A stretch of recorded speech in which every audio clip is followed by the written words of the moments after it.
আসসালামু আলাইকুম গাইস, আশা করি ভালো আছো। আলহামদুলিল্লাহ, আল্লাহর রহমতে ভালো আছি। তো ফিরে আসলাম নতুন একটি রিয়াকশন ভিডিও নিয়ে। তো আশা করি ভিডিওটি ভালো লাগবে। আজকে আমরা দেখব রিয়েলমি C100X বাজেট ফোনের নতুন চেহারা। ওকে, বাজেট ফোনের নতুন চেহারা সেটাই দেখবো, প্লাস রিয়েক্ট করবো। তো চলো বেশি দেরি না করে আজকের ভিডিও রিয়াকশন শুরু করি। 1 2 3। ফোনের চার্জ নিয়ে বহু মানুষ প্যারা খায়। বাসা থেকে বের হওয়ার আগে দেখে একটা পাওয়ার ব্যাংক নিয়ে বের হয়, কারণ ফোনের চার্জ শেষ হয়ে যায় দিনের মাঝখানে। স্পেশালি ওল্ডার জেনারেশনের আইফোন যারা ইউজ করে তারা তো দিনে 2-3 বার করে ফোনে চার্জ দেয়। ভাই, বাজারে এখন এমন অনেক ফোন আছে যে ফোনগুলোতে আপনি ব্যাটারি ব্যাকআপ নিয়ে কোনো প্যারা খাবেন না, বরং উল্টা। যেমন এই ফোনটা আমাদের হাতে আছে, এটাকে আপনি একটা পাওয়ার ব্যাংক হিসেবে ইউজ করতে পারবেন এবং এইটা দিয়ে অন্য ফোনকে চার্জও করতে পারবেন। কথা বলছিলাম Realme C100X phone. Realme C100X, ঠিক আছে, এটা মনে বোঝা যাচ্ছে যে এটা বড় ব্যাটারি ফোন, সেটা বোঝাই যাচ্ছে। আর ফোনটা যদি রেয়ার প্যানেলের ডিজাইনের কথা বলি, ডিজাইনটা আসলে সুন্দর, খুবই একদম প্রিমিয়াম লাগছে। মানে একটা মিড রেঞ্জের ফোন যেরকম মানে ডিজাইন যেরকম সুন্দর হওয়া দরকার, এটা কিন্তু সেরকমই ফোন মনে হচ্ছে এই আর কি। বাট এটা প্রাইস কত বা কিরকম সেটা আমি আসলে এখনো জানি না। তো চলো ভিডিওটি প্লে করি। নিয়ে এটা বাজেট সেগমেন্টের একটা ফোন। অলদো ফোনের প্রাইসিং এখন যে পরিমাণে এলোমেলো হয়েছে, কোনটাকে বাজেট বলবো, কোনটাকে মিড রেঞ্জ বলবো, আর কোনটাকে ফ্ল্যাগশিপ বলবো বুঝেই পাই না। যাই হোক, পুরো ভিডিওতে এই বিষয়টা নিয়ে আমরা আরো কথা বলবো।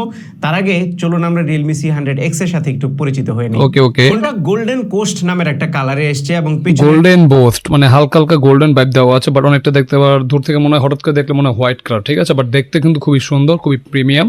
মানে ক্যামেরা হিসেবে ডিজাইনটা অবশ্যই কমন হলো, দেখতে খুবই সুন্দর এই আর কি। তো চলো ভিডিওটি প্লে করি। দিকে লাইটের রিফ্লেকশনের ফলে এক ধরনের ওয়েভ টাইপের ইফেক্ট আছে, যেটা দেখতে বেশ ভালো লাগে এবং যে বাজেটে লঞ্চ হয়েছে বা বাজেট সেগমেন্টের ফোন হিসেবে এটার ডিজাইনটা বেশ ভালো। উপরের দিকে ক্যামেরা হাউসটা ভার্টিক্যাল করে দেওয়া হয়েছে, এখানে যদিও দুইটা কাট আউট, বাট ক্যামেরা আসলে একটাই। এবং নিচের দিকে একটা নোটিফিকেশন লাইট রিং আছে। ওটাতে দরকারি সব ধরনের বাটনস এবং পোর্টস আছে, ইনক্লুডিং 3.5 মিলিমিটার অডিও জ্যাক এবং হেডফোন জ্যাক পাচ্ছি 3.5 mm এর কি হেডফোন জ্যাক, যেটা আসলে একটা খুবই ভালো একটা বলা যায়। তো এটা হ্যাঁ, যারা বিশেষ করে মিউজিক লাভার তাদের জন্য ঠিকঠাক আছে অবশ্যই। তো যেটা আসলে ভালো, খারাপ না। তো চলো ভিডিওটি প্লে করি। এটাতে একটা মনো স্পিকার দেওয়া হয়েছে, যেটা লাউডনেস এনাফ ছিল, যদিও তারা ক্লেম করছে 300% ভলিউম বুস্ট হয়, বাট বুস্টেড ভলিউম খুব বেশি বুস্টেড মনে হয় নাই, বাট এনাফ ছিল সাউন্ড। ভালো ব্যাপার হচ্ছে ফোনটাতে মিলিটারি গ্রেড শক রেজিস্ট্যান্স আছে, সো ফোনটাকে হাত থেকে ধুমধাম ফেলাই দিলেও সমস্যা হবে না। তবে অ্যাক্সিডেন্টাল ড্রপের কথা বলছি, ইচ্ছা করে আবার কাউকে দেখাইতে যায় না যে দেখো আমার ফোন দিয়ে ইট ভাঙা যায়। এছাড়া ফোনটাতে IP64 রেটিং থাকার কারণে IP64 রেটিং, এটা আই থিঙ্ক একটু কমই মনে হচ্ছে, কারণ অ্যাটলিস্ট রিয়েলমির ফোনে IP60 আর 16 আমরা অবশ্যই পেয়ে থাকি, বাট 64 না আসলে কম। মানে এখানে হ্যাঁ, পানি ছিটে ফুটো থেকে ফোনটা রক্ষা পাবে, প্লাস কি ধুলাবালি থেকে ফোনটা রক্ষা পাবে, কোনো সমস্যা নেই। বাট 60 দেওয়া কি স্ট্যান্ডার্ড ছিল, বাট সেটা তারা করেনি, যেটা কিন্তু আসলে একটা হতাশার। তারা বাট ওভারঅল এটা কি কাজে লাগানো একটা ফিচার, বা হ্যাঁ কাজে লাগানো ফিচার বলতেই পারো। তো চলো ভিডিওটি প্লে করি। হালকা পাতলা পানির ছিটে ফোটা এটা ইজিলি সহ্য করতে পারবে। আর ফোনটা একটু হেভি এবং একটু মোটা, যেহেতু ম্যাসিভ একটা ব্যাটারি ব্যাকআপ পাচ্ছেন, 8000 mAh ব্যাটারি, সো ফোনটার ওজন একটু বেশি হয়েছে। আমরা মানে 8000 mAh এর ব্যাটারি পাচ্ছি, যেটা আই থিঙ্ক বেশ গুড। মানে ব্যাটারিটা আসলে বড় সড়ো বলা যায়, বাট ব্যাটারি ওজন বেশি, সরি মোবাইলের ওজন তো বেশি হওয়ার কথা না, কারণ বিদ্যুৎ ব্যাটারি তোমার সিলিকন কার্বন ব্যাটারি, হ্যাঁ অবশ্যই বড় ব্যাটারি, বাট সিলিকন ব্যাটারি কি একদম প্লাস্টিক মতন পাতলা একটা, ঠিক আছে। তো ওই শেপগুলো তো বেশি ভারী হওয়ার কথা না। তো চলো ভিডিওটি প্লে করি। দেখেছি অ্যারাউন্ড 225 গ্রামের। ওরে ভাই, অনেক গ্রাম, অনেক মানে অনেক ওজন। 8 মিলিমিটার, যদিও হাতে নেওয়ার পরে এত বাল্কি ফিল হয় না। আপনি এক হাতে ইউজ করতে পারবেন, তবে দুই হাতে ইউজ করলে একটু বেটার কমফোর্ট পাবেন। এবার চলুন ফোনটার ডিসপ্লেটার দিকে একটু তাকাই। সো এটাতে 6.8 ইঞ্চির একটা IPS ডিসপ্লে দেওয়া হয়েছে, HD প্লাস, সিরিয়াসলি মানে আমরা 6.8 ইঞ্চির একটা HD প্লাস ডিসপ্লে পাচ্ছি, যেটা আসলে রেজুলেশনের ঘাটতি দেখি বোঝা যাচ্ছে, ঠিক আছে। মানে দেখো ডিসপ্লে, যেটা বিশেষ করে মিডিয়া কনজিউম করবে তারা হয়তো মানে কাছ থেকে দেখলে কি মানে একদম রেজুলেশনের ঘাটতি সেটা দেখতে পাবো অবশ্যই। আর ডিসপ্লেটা পাচ্ছি আমরা ইউ শেপ নচ, মানে ওয়াটার ড্রপ নচ, যেটা আই থিঙ্ক বেশ হতাশার একটা ব্যাপার। যদিও এখন কি আর করা, মানে বর্তমানে যে ফোনের একটা ক্রাইসিস মোমেন্ট, মানে অনেক প্রাইস হাই, তো ওই হিসেব করলে ঠিক আছে, বাট এটা প্রাইস কত সেটাও জানি না। বাট ইউসেপ নচ না, এটা অবশ্যই একটা খারাপ লাগার ব্যাপার। এখানে 5 হোল কাটা দিলে আসলে সুন্দর হতো আর কি। তো চলো ভিডিওটি প্লে করি। রিফ্রেশ রেট আছে, বাট স্যাডলি এটা HD প্লাস রেজুলেশনের একটা ডিসপ্লে। আর একটা সাইড ব্যাপার হচ্ছে ডিসপ্লেটার উপরের দিকে ইউ শেপের একটা ওয়াটার ড্রপ নচ আছে। শেষেতে ডিসপ্লেটার সাইডে ভিজিবল বেজেল আছে, যদিও এটা খুব ন্যারো না, আবার খুব বড় বলা যাবে না, তবে চিন এরিয়াটা একটু বড়। ডিসপ্লেটার কোয়ালিটি আমাদের কাছে ঠিকঠাক লেগেছে। এটাতে কন্টেন্ট ওয়াচিং এক্সপিরিয়েন্স ভালো ছিল, টাচ রেসপন্স ভালো ছিল, শেষেতে কালার রিপ্রোডাকশনও ঠিকঠাক। বাট যেহেতু এটা HD প্লাস রেজুলেশনের ডিসপ্লে, তাই একটু কাছে থেকে দেখলে শার্পনেসের কিছুটা ঘাটতি আপনারা খেয়াল করবেন। এছাড়া ইউ শেপের নচটাও কিন্তু এই ফোনটাকে একদম 2019 এর একটা ভাইব দিচ্ছে। বাট কি আর করা, this is the new normal. এখন আমাদেরকে সহ্য করে নিতে হবে এইগুলো, কারণ বাজারের অবস্থা খুবই খারাপ। এই ফোনটার দাম আপনারা যদি শুনেন তাহলে একদম আকাশ থেকে পড়বেন। আমরা নিজেরাও পড়েছিলাম, কিন্তু কিচ্ছু করার নাই। এটাতে রিয়েলমিরও কোনো দোষ নাই, অন্য কোনো ব্র্যান্ডেরও দোষ দেওয়া লাভ নাই। মার্কেটের অবস্থাটা এরকম। এই ফোনটা বাংলাদেশে দুইটা ভেরিয়েন্টে লঞ্চ হচ্ছে। একটা হচ্ছে 4/128GB, যেটার দাম হচ্ছে 21,900। সিরিয়াসলি ভাই, মানে 21,999, মানে 1 টাকা কম 22,000 টাকা, আবার 4/128GB। মানে সিরিয়াসলি এই প্রাইসের মধ্যে কিন্তু আমরা 8GB র্যাম অনায়াসে একসময় পেতাম, বা 6GB র্যামও পেতাম। বাট একটা 22,000 টাকার ফোনে আমরা 4GB র্যাম পাচ্ছি, এটা কিন্তু আসলে হতাশার। হ্যাঁ, রোমটা ঠিক আছে, 128GB মোটামুটি চলে। আর আচ্ছা চলো একটু ভিডিওটি প্লে করি। 90 টাকা, আর একটা হচ্ছে 6/128GB, মানে 6/128 এর দাম 23,999 টাকা, মানে 24,000 টাকা একটা ফোন, মানে 6GB র্যাম একটা ভেরিয়েন্ট পাচ্ছি।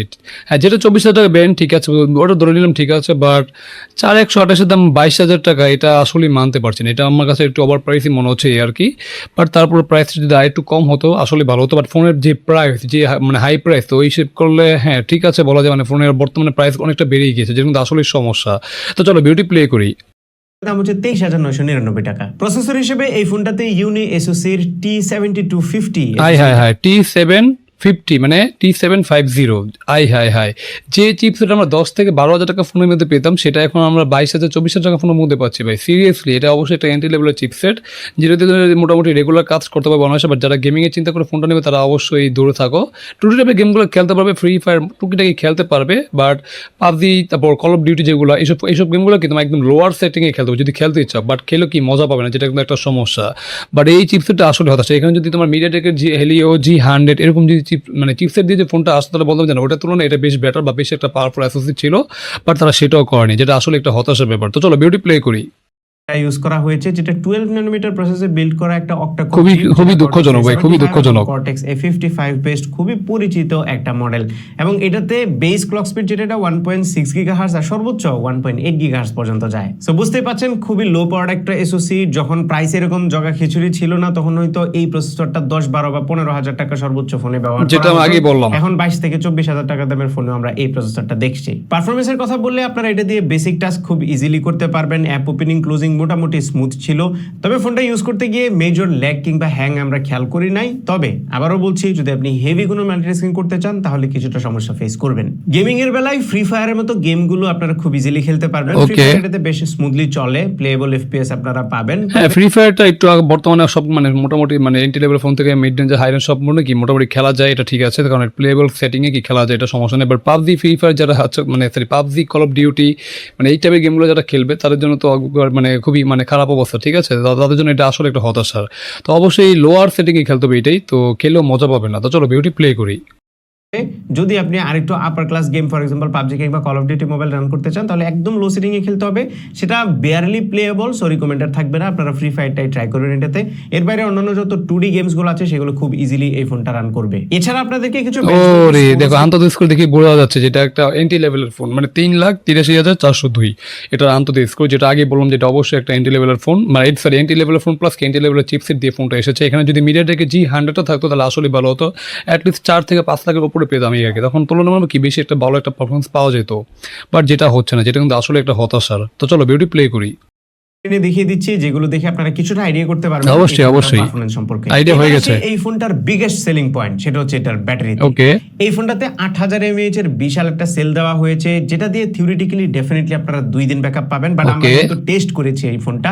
আমরা নরমালি এই ফোনটা যেভাবে ব্যবহার করি, আমরা কিন্তু এভাবে ব্যবহার করেছি জাস্ট একটানা ব্যবহার করে আমরা 14.5 ঘন্টার মতো এসি। Wow, impressive. মানে আমরা 14.5 ঘন্টা ব্যাকআপ পাবো, তাও আবার একটানা, ঠিক আছে। তারা একটানা ইউজ করেছে। তাও আমরা যদি এইভাবে মানে আমরা যদি আমাদের মতো ডেলি টু টাস্ক বা নর্মাল ইউজ করি, তাহলে ঠিকঠাক মনে করো 1.5 থেকে 2 দিনের মতো অনায়াসে ব্যাকআপ পাবে। হেভি ইউজ করলে টেনে টেনে কি একদিন কি ব্যাকআপ পাবে, যেটা কিন্তু আসলেই ভালো, খারাপ না। হ্যাঁ, ব্যাটারিটা আসলেই ভালো। তো চলো বিউটি প্লে করি। এবং আমাদের ইউজ কেসটা হেভি ইউজ কেস বলা যায়। 14.5 ঘন্টা যদি এসওটি হয়, তাহলে আপনি বুঝতে পারতেছেন সকালবেলা ঘুম থেকে ওঠার পরে একদম রাত 12টা পর্যন্ত আপনি কন্টিনিউয়াস ফোনটা ইউজ করতে পারবেন, কোনো ধরনের সমস্যা হবে না। আর যদি একটু গ্যাপ দিয়ে ইউজ করেন তাহলে তো বুঝতে পাচ্ছেন 2 দিন ব্যাকআপ ইজিলি আপনি এই ফোনটা থেকে পাবেন। এটা দুইটা কারণে পাচ্ছেন। প্রথমত এটার বড় ব্যাটারি, দ্বিতীয়ত এইচডি প্লাস রেজলিউশনের ডিসপ্লে, সো খুব একটা বেশি চার্জ খাচ্ছে না, এবং এসওসিটাও একদমই লো পাওয়ার। সবকিছু মিলে এটার ব্যাটারি ব্যাকআপটা এত বেশি অপটিমাইজড হয়েছে যে ব্যাটারি ব্যাকআপ নিয়ে আপনাকে একদমই প্যারা খাইতে হবে না। আর এই ফোনটাতে কিন্তু রিভার্স চার্জিং এর ব্যবস্থা আছে, সো আপনি এই ফোনটা দিয়ে অন্য ফোনকে চার্জও করতে পারবেন। স্পিকিং অফ চার্জিং, এই ফোনটার বক্সের ভিতরে 45 ওয়াটের একটা সুপার বুক চার্জার দেওয়া হয়েছে, যেটা দিয়ে ফুল চার্জ করতে এই ফোনটাকে অ্যারাউন্ড 2 ঘন্টা সময় লাগে। ওয়েট, আমি একটু একবার মানে ব্যাক পিস করি। আপনি এই ফোনটা দিয়ে অন্য ফোনকে চার্জও করতে পারবেন। ওকে। স্পিকিং অফ চার্জিং, এই ফোনটার বক্সের ভিতরে 45 ওয়াটের একটা ও আচ্ছা, 45 ওয়াটের চার্জার পাচ্ছি, যেটা আবার ঠিক আছে বলা যায় বাজেট হিসেবে। হ্যাঁ, চার্জারটা ঠিক আছে। হ্যাঁ, ব্যাটারি তো অবশ্যই বড়, বাট ব্যাটারির তুলনায় চার্জারটা কিছুটা ছোট হলো, তারপরে বলা যায় ওভারঅল ব্যাটারি কম্ফোর্ট ঠিকঠাক আছে, যেটা খারাপ না। তো চলো বিউটি প্লে করি। বুক চার্জার দেওয়া হয়েছে, যেটা দিয়ে ফুল চার্জ করতে এই ফোনটাকে অ্যারাউন্ড 2 ঘন্টা সময় লাগে। 8000 mAh ব্যাটারি হিসেবে এটাকে ফাস্টই বলতে হবে। এছাড়া রিয়েলমি আরেকটা বোল্ড ক্লেম করতেছে, সেটা হচ্ছে এই ফোনের ব্যাটারিটা 7 বছর পর্যন্ত হেলদি থাকবে, মানে 7 বছর ইউজ করার পরেও আপনি 80% প্লাস ব্যাটারি হেলথ এটাতে পাবেন। বাহ, মানে 7 বছর পর কি আমরা ব্যাটারিটা 80 প্লাস, মানে 80% প্লাস কি মানে ব্যাটারি হেলথ ভালো থাকবে, ঠিক আছে। তো সেটা 7 বছর ইউজ করার পর না বোঝা যাবে, তাই না? কে ফোনটা 7 বছর ইউজ করবে তারা অবশ্যই জানিয়ে দিও, প্লাস 7 বছর পর কি তোমরা এটা জানাও, ঠিক আছে, এটা আসলে কতটা মানে ঠিক ছিল, ঠিক আছে। তো চলো বিউটি প্লে করি। নিঃসন্দেহে একটা বোল্ড ক্লেম। এইবার আসি ক্যামেরায়। সো এই ফোনটার পেছনে একটাই ক্যামেরা আছে, 50 মেগাপিক্সেলের মেইন ক্যামেরা। আর ফ্রন্ট ক্যামেরা যেটা, এটা হচ্ছে 5 মেগাপিক্সেলের। মানে আমরা এই বাজারে কিন্তু আমরা অ্যাটলিস্ট মানে 16 মেগাপিক্সেল ক্যামেরা পেয়ে থাকতাম এক সময়, বাট এখন আমরা 5 মেগাপিক্সেল 8 মেগাপিক্সেল, যেটা আসলেই হতাশার। আর ছবি কোয়ালিটি দেখো, মানে এখানে শার্পনেসের টোটাল ঘাটতি, প্লাস ডিটেলসের টোটাল ঘাটতি। আর কালার, হ্যাঁ ছবি কোয়ালিটিটা অবশ্যই তোমার কি কালারফুল ছবি দেয়, বা সোশ্যাল মিডিয়ার এই আপনি কালার দেয়, ঠিক আছে, বাট ওই যে ডিটেলস রেজুলেশন সবকিছু কি ঘাটতি, ঠিক আছে। তো চলো বিউটি প্লে করি। এই ক্যামেরাটা দিয়ে ব্রড ডে লাইটে তোলা ছবিগুলো আমাদের কাছে ঠিকঠাক লেগেছে। প্রাইস বিবেচনায় এটাকে খারাপও বলা যাবে না, আবার খুব ভালো বলা যাবে না। মোটামুটি প্রাইস বিবেচনা বলতে বর্তমান সময়ের উল্টাপাল্টা প্রাইসিং যেটা, সেটাকে বিবেচনায় নিয়ে বলতেছি। ছবির কালারগুলো যদিও একটু পপড হয় বা একটু স্যাচুরেটেড হয় এবং একটু স্টেবল হাতে ছবি তুলতে হয়, একটু যদি শেক হয় তাহলে কিছুটা মোশন ব্লার আমরা খেয়াল করেছি ছবিতে। পোর্ট্রেট মোডে এজ ডিটেকশনটা খুব একটা অ্যাকুরেট হয় না, সে সাথে ব্যাকগ্রাউন্ডের যে ব্লারিনেস সেটাও একটু বেশি আর্টিফিশিয়াল লাগে, সেটাই ইমপ্রুভড হতে পারতো। সে সাথে ডাইনামিক রেঞ্জের পারফরম্যান্সও ওকে ছিল। ভিডিওতে সর্বোচ্চ 1080 30 fps এর অপশন পাওয়া যাবে এবং কোন ভিডিওর অবস্থা খুবই মানে একদম খুবই নড়বড় অবস্থা। 1080p 30 fps এ ভিডিও শুট করতে পারবো, যেটা আসলেই অ্যাটলিস্ট কন্টেন্ট ক্রিয়েটরদের জন্য কি ঠিকঠাক নয়, যারা মানে কি মানে ব্লগার আছে, ঠিক আছে, বাট যারা স্ট্যান্ড দিয়ে ভিডিও শুট করবে তাদের জন্য হয়তো কোনো রকম কাজ চালিয়ে নেওয়ার মতো এই আর কি ওভারঅল। বাট ভিডিওতে রেজুলেশনের ঘাটতি তো অবশ্যই আছে, সেটা দেখে বোঝা যাচ্ছে। তো চলো বিউটি প্লে করি। স্টেবিলাইজেশন না থাকার কারণে ভিডিওগুলো একটু শেকি হয়। এছাড়া সেলফি ক্যামেরাটা আরেকটু ইমপ্রুভ হতে পারতো। 5 মেগাপিক্সেলের সেন্সর হওয়ার কারণে একে খুব একটা বেশি ডিটেইল, খুবই শার্পনেসের ঘাটতি, একটু কমপ্লিকেটেড লাইটে ছবি তুললেই ছবিগুলোর এক্সপোজার ঠিক থাকে না। সো যদি আপনি একদম সলিড লাইটে ভালো লাইটে ছবি তুলেন তাহলে মোটামুটি মানে ছবি তুলতে পারবেন। স্যাডলি ফ্রন্ট ক্যামেরাতে 1080p অপশন নাই, মাত্র 720p। Seriously 720p 30 fps, seriously ভাই, মানে এতদিনে আমি যতগুলো ফোন রিভিউ করেছি বা রিয়েকশন করেছি, মানে সবগুলো ফোনে কম হলো 1080p আমরা ভিডিও শুট করে দেখতে পাই, আর ম্যাক্স তো 4K তো দেখি, ঠিক আছে। বাট আমি কখনো মানে এই পর্যন্ত যতগুলো ফোন মানে রিয়েকশন করছি আমরা এই চ্যানেলের জন্য, এই পর্যন্ত একটা ফোনকে 720p মানে 30 fps ভিডিও শুট করতে হবে এরকম কোনো ফোন আমি দেখিনি। বাট স্যাডলি আজকেই দেখতে হলো রিয়েলমি C100X, ঠিক আছে, মানে সেলফি ক্যামেরা দিয়ে আমরা 1080p না, সেখানে বলছি 720p 30 fps। ভাই এটা আসলে হতাশার, খুবই হতাশার। মানে কি একটা যুগ আসলো যে ফোনের দাম এতটাই বেড়েছে, বাট বাড়ার পরও কি মানে ফোনটার মধ্যে কি আমার যে স্পেকগুলো পাওয়ার কথা সেরকম স্পেক পাচ্ছে না, ওটাকে আরো কস্ট কাট করে দিচ্ছে, যেটা একটা আসলে সমস্যা। তো চলো বিউটি প্লে করি।